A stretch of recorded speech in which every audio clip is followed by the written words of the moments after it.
وَإِذْ قُلْتُمْ يَا مُوسَى لَن نُّؤْمِنَ لَكَ حَتَّىٰ نَرَى اللَّهَ جَهْرَةً فَأَخَذَتْكُمُ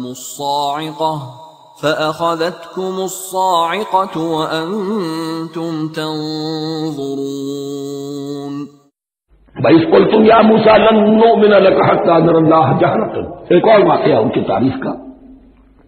اور یاد کرو جبکہ تم نے کہا تھا اے موسیٰ ہم تو تمہاری بات نہیں مانیں گے۔ ایمان کے بعد جب لام کا حرف آئے تو اس کے معنی صرف تصدیق کے ہوتے ہیں۔ لن نؤمن لک، ہم آپ کی بات کی تصدیق نہیں کریں گے حتیٰ نری اللہ جہرۃ، جب تک کہ ہم دیکھ نہ لیں اللہ کو عیاناً۔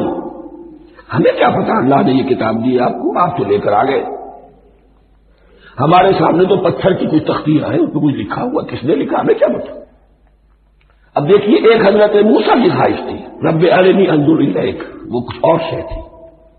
یہ تخریبی ذہن ہے جو یہ کہہ رہا ہے کہ ہم بھی چاہتے ہیں کہ اللہ کو اپنی آنکھوں سے دیکھے اور معلوم ہو کہ واقعی اس نے یہ کتاب آپ کو دی ہے۔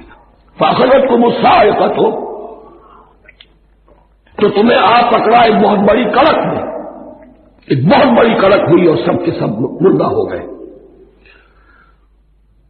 وَأَنْتُمْ تَنْظُرُونَ، تمہارے دیکھتے دیکھتے ایک کڑک نے تمہیں آ لیا۔